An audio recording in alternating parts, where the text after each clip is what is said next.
नमस्कार, आप देख रहे हैं नेक्स्ट न्यूज पॉलिटिकल बाइट। मैं हूं आपके साथ आकाश त्रिवेदी। प्रधानमंत्री नरेंद्र मोदी के बारे में ज्योतिषियों का दावा है कि उनकी कुंडली में शत्रुता का योग है। ग्रहों का ऐसा तालमेल है कि उनके सामने कोई विरोधी टिक ही नहीं पाता। अगर आप ज्योतिषी पर भरोसा ना करते हैं तो पीएम मोदी की राजनीति यात्रा पर नजर डालीजिए। बता दें कि वो गुजरात के सीएम बने तो चुनौतियों का अंबार था, लेकिन एक साल के बाद ही गुजरात में उन्हें कोई चुनौती देने की हालत में नहीं था। 2013 में पीएम मोदी का उम्मीदवार घोषित किया गया, तब बीजेपी के भीतर ही उनके विरोधियों की लंबी कतार थी। लेकिन अब पीएम मोदी का नाम ही बीजेपी की जीत की गारंटी बन गया है। बता दें कि पीएम मोदी को 2024 के चुनौती देने के लिए इंडिया गठबंधन बना, लेकिन उस गठबंधन के सूत्रधार बिहार के सीएम नीतीश कुमार भी हैं। अब पीएम मोदी की शरण में आ गए हैं। उन्होंने मान लिया है कि इंडिया गठबंधन फिजूल का कवायद है। बिहार में अचानक बदली सियासी हवा के साथ ही लोकसभा की 210 सीटों पर बीजेपी के विजय के द्वारा खुल गए हैं और बिहार की 40 लोकसभा सीटों पर इंडिया गठबंधन का अंक गणित अब फेल हो सकता है।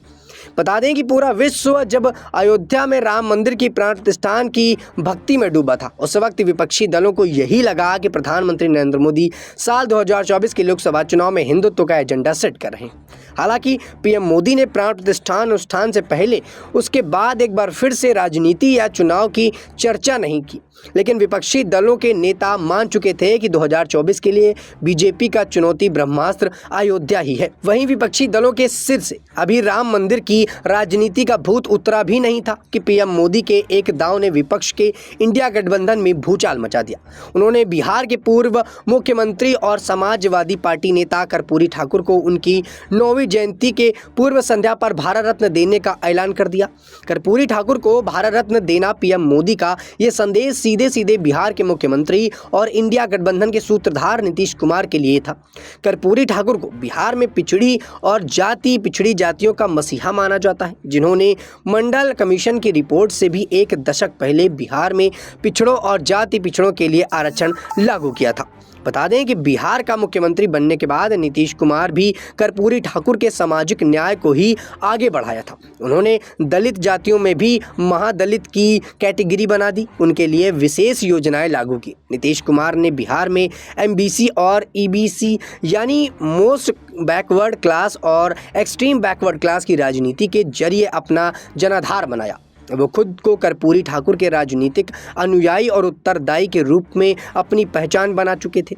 ऐसे में कर्पूरी ठाकुर को भारत रत्न देने का ऐलान हुआ तो नीतीश कुमार के पास दो ही विकल्प बचे, या तो पीएम मोदी के विरोध के लिए राजनीति करके अति पिछड़ी की नज़र को खलनायक बने, या फिर इंडिया गठबंधन से पल्ला झाड़कर पीएम मोदी का नेतृत्व स्वीकार करें। नीतीश कुमार ने कर्पूरी ठाकुर के नाम का दूसरा विकल्प चुना। साल 2024 के चुनाव से पहले पीएम मोदी का असली ब्रह्मास्त्र यही था, जिससे विपक्षी गठबंधन का छिन्न भिन्न कर दिया। उन्होंने सियासी विरासत पर इंडिया गठबंधन को उसी नीतीश कुमार के जरिए शाह और मात दोनों ही दे दी, जो बीते 9 महीने में एक ही मंत्र जप रहे थे कि उन्हें विपक्ष को एकजुट करके बीजेपी को हराना है। विपक्षी दलों को देशव्यापी गठबंधन बनाने का गेम प्लान नीतीश कुमार का ही था। इसीलिए पहली बैठक में भी पटना में हुई। बेंगलुरु और मुंबई की बैठक के बाद गठबंधन के नेता उत्साह में थे। उन्हें लग रहा था कि हर सीट पर अलग बीजेपी के खिलाफ विपक्ष का साझा उम्मीदवार होगा। 2024 में पीएम मोदी की जीत की हैट्रिक पूरी नहीं हो पाएगी।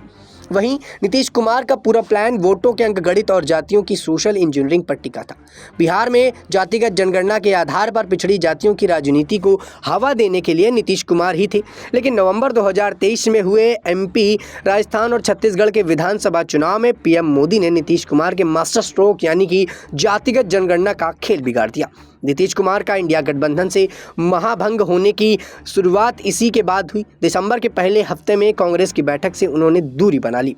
दिसंबर के तीसरे हफ्ते में यह खबर आने लगी कि नीतीश कुमार अब इंडिया गठबंधन में मायूस हो चुके हैं। उन्होंने गठबंधन की संयोजक बनने से भी इनकार कर दिया। 25 दिसंबर को अटल बिहारी वाजपेयी के जन्मदिन पर दिल्ली में उनके स्मारक पर श्रद्धांजलि देकर नीतीश कुमार ने संकेत भी दे दिया कि नए गठबंधन को अलविदा कहने के पुराने गठबंधन यानी कि एनडीए में लौटने का मन वो बना चुके हैं।